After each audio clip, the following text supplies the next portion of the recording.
বছরের ছেলেরা যদি 18 বছরের মেয়েকে বিয়ে করে তার কি ক্ষতি হয় দেখুন। আব্দুল হালিমের স্ত্রী রাবেয়া একজন বিদুষী, পতিপরায়ণা এবং অনন্য সদ্গুণে ও গুণাম্বতী নারী। আব্দুল হালিমও একজন চরিত্রবান যুবক। সে যে অফিসে কাজ করে সে অফিসের অন্যান্য ব্যক্তি ও কর্মচারীরাও সৎ এবং মানবদরদী। কর্তব্যে তাকে কোনোদিন অবহেলা করতে দেখা যায় না। এজন্য অফিস প্রধান তার প্রতি অতি প্রসন্ন। আব্দুল হালিমের বিবাহিতা জীবনে 6 বছরের পর তাদের ঘরে ফুটফুটে এক পুত্র সন্তান জন্মলাভ করে। ফলে তাদের নিরাশার জীবনে আশার সঞ্চার হয়। সদা প্রফুল্ল এবং কাজে একনিষ্ঠ আব্দুল হালিমকে সন্তান লাভের পর আর পূর্বের মতো দেখা যায় না। তার হাসি মুখে বিষাদের ছায়া বিরাজমান। সে যেন বড় রকমের কোনো এক দুর্বিষহ যন্ত্রণায় ভুগছে। সে সত্যি সত্যি একটি যন্ত্রণার শিকার। তার সন্তানটি হার্টে একটি ছিদ্র নিয়ে জন্মেছে। ফলে সে স্বাভাবিকভাবে শ্বাস প্রশ্বাস নিতে পারে না। হার্ট অপারেশন ছাড়া এর কোনো বিকল্প নেই। আর এ কাজে অন্তত 3-4 লাখ টাকার প্রয়োজন। এ অপারেশন দেশেও হবে না। এত টাকা আব্দুল হালিমের নেই এবং এত টাকার সম্পদও নেই। তাই তার মুখমণ্ডলে দুশ্চিন্তার কালো মেঘ। স্ত্রী রাবেয়া ও বাস্তবতা উপলব্ধি করতে পেরেছে যে এত টাকা সংগ্রহ করা তাদের সামর্থ্যের বাইরে। তাই চিকিৎসার অভাবে তাদের বহুদিনের প্রত্যাশিত ধনকে ধুকে ধুকে তার চোখের সামনে মৃত্যুবরণ করতে হবে ভেবে সে নীরবে অশ্রু বিসর্জন দেয়। আব্দুল হালিমের বোন তাসনিম ভাইয়ের বাসায় থেকে লেখাপড়া করে। ভাইয়ের আশা বোন উচ্চশিক্ষিতা হলে তাকে একজন ভালো পাত্রের হাতে তুলে দেবে। তাসনিম শিশুটির অবস্থা প্রত্যহ করেছে। তাই সে একদিন ভাবিকে ডেকে বলল, ভাবি আমি আর পড়াশোনা করব না, বাড়ি চলে যাব। হঠাৎ করে ভাবি তার এরূপ সিদ্ধান্ত নেওয়ার কারণ জিজ্ঞেস করলে সে বলে, আমি তোমাদের আর খরচ বাড়াতে চাই না। তোমরা আমার জন্য যে খরচ করো তা বাঁচিয়ে শিশুটির চিকিৎসা করে তাকে সুস্থ করে তোলো।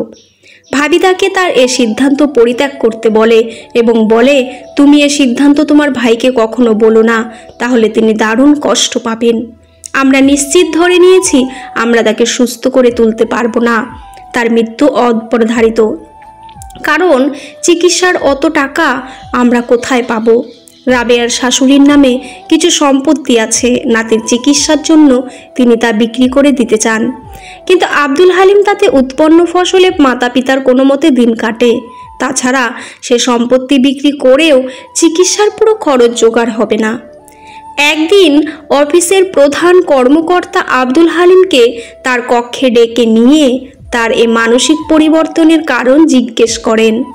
আব্দুল হালিম অনিচ্ছা সত্ত্বেও তার সন্তানের বিষয়টি তাকে অবহিত করেন। তার বস তাকে বলেন, আমরা সকলে মিলে তোমার সন্তানের চিকিৎসার জন্য অর্থ সাহায্য করব এবং প্রয়োজনে ভিক্ষা চাইব। একটি নিষ্পাপ শিশুকে বাঁচিয়ে তুলতে পারি কিনা চেষ্টা করে দেখব। আব্দুল হালিম এতে আপত্তি করে। সে বলে, আমার জন্য আপনি অন্যের কাছে হাত পাতবেন, এটা হতে পারে না। আমি আমার স্বার্থে আপনাকে এভাবে মানুষের কাছে ছোট হতে দিতে পারি না।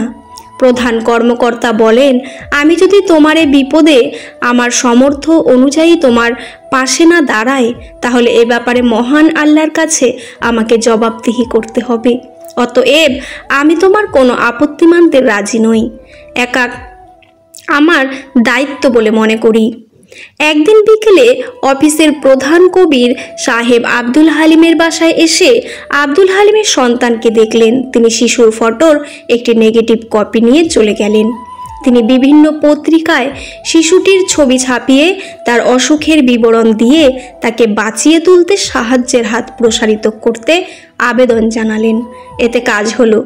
আব্দুল হালিম শিশুর চিকিৎসার জন্য স্ত্রীসহ বিদেশ যাত্রা করতে বিমানবন্দরে উপস্থিত হলে তাদের বিদায় জানাতে আসলেন অফিসের প্রধান কবির সাহেব, সহকর্মী আবিদ হাসান এবং অন্যান্য দাতা ব্যক্তিরা। সবাই আল্লাহর কাছে শিশুটির আরোগ্য কামনা করে তাদের বিদায় জানালেন। এর থেকে আমরা শিক্ষা পাই, অসহায় দুস্থ মানুষকে সাধ্যমতো সহযোগিতা করা আমাদের প্রত্যেকের ঈমানি ও নৈতিক দায়িত্ব। হাসি সবসময় সুখের কারণ বোঝায় না, মাঝে মাঝে এটাও বোঝায় যে আপনি কতটা বেদনা লুকাতে পারেন। বেদনার পায়ে চুমু খেয়ে বলি, এই তো জীবন, এই তো মাধুরী, এই তো অধর ছুঁয়েছে সুখের সুতনু সুনীল রাত। আমি সবসময় নিজেকে সুখী ভাবি, কারণ আমি কখনো কারো কাছে কিছু প্রত্যাশা করি না। কারো কাছে কিছু প্রত্যাশা করাটা সবসময় দুঃখের কারণ হয়ে দাঁড়ায়। দুঃখ নিজেই নিজের খেয়াল রাখতে পারে, কিন্তু আনন্দের পুরোটা উপভোগ করতে চাইলে অবশ্যই তোমাকে তা কারো সঙ্গে ভাগ করে নিতে হবে।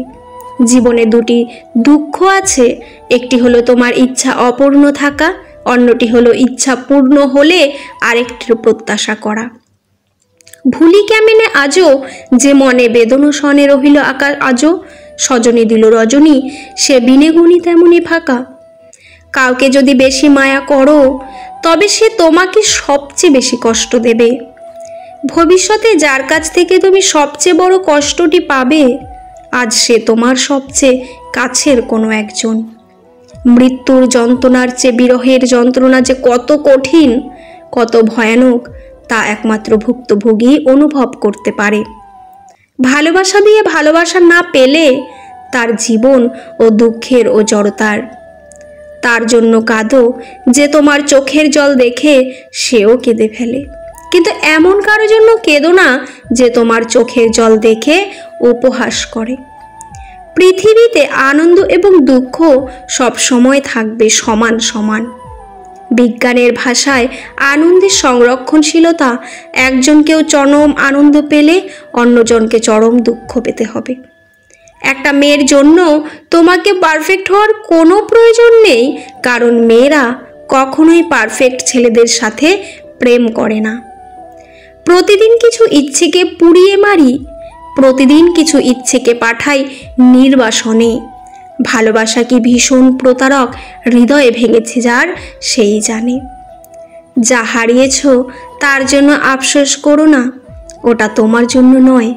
যদি তোমারই থাকতো তবে তোমার কাছ থেকে তার পালানোর সাধ্য ছিল না। সহজেই আমি ভালোবেসে ফেলি, সহজেই ভুলি না। কিছু না বলা কথায় তন্তে তনুতে পুরি, যেন লাল ঘুড়ি একটু বাতাস পেয়ে ওরাই নিজেকে আকাশের পাশাপাশি। নীরবে কাঁদার চেয়ে বড় কষ্ট পৃথিবীতে দ্বিতীয়টি আর নেই। সারা জীবন পাশাপাশি থেকেও এক সময় একজন অন্যজনকে চিনতে পারে না। আবার এমনও হয় এক পলকে দেখায় একে অন্যকে চিনে ফেলে। দুঃখ মানুষের জীবনের একটি ব্যক্তিগত গান, যা মানুষ নিজে ছাড়া অন্য কেউ শোনে না। কারো জন্য কিছু থেমে না থাকলেও মনে কিছু আক্ষেপ থেকে যায়, যা কোনোদিনও শেষ হয় না, শুধু জীবন ভরে কাঁদায়। আমি সব সময় নিজেকে সুখী ভাবি, কারণ আমি কখনোই কারো কাছে কিছু প্রত্যাশা করি না। কারো কাছে কিছু প্রত্যাশা করাটা সবসময় দুঃখের কারণ হয়ে দাঁড়ায়। গোপন কথা তোমার গোলাম, আর ফাঁস করে দিলে তুমি তার গোলাম। নিজের বোকামি বুঝতে পারার পর কারো দুঃখ হয়, কারো হাসি পায়।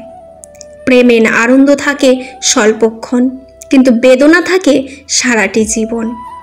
একজন আহত ব্যক্তি তার যন্ত্রণা যত সহজে ভুলে যায়, একজন অপমানিত ব্যক্তি তত সহজে অপমান ভোলে না। সারা জীবনে কখনো ভালো না বেসে থাকার চেয়ে একবার ভালোবেসে তাকে হারানো উত্তম। হাসি সব সময়ই সুখের কারণ বোঝায় না, মাঝে মাঝে এটাও বোঝায় যে আপনি কতটা বেদনা লুকাতে পারেন। সবাই তোমাকে কষ্ট দেবে, তোমাকে শুধু এমন একজনকে খুঁজে নিতে হবে যার দেওয়া কষ্ট তুমি সহ্য করতে পারবে। পৃথিবীতে সবচেয়ে অসহায় সে যে নিজের রাগ, অভিমান, কষ্ট কাউকে দেখাতে পারে না, একটু চিৎকার করে কাঁদতে পারে না, শুধু চোখের জল লুকিয়ে হাসে। শিক্ষা মানুষকে উন্নত করে, আর অসুস্থতা মানুষকে মানসিক দিক থেকে পঙ্গু করে।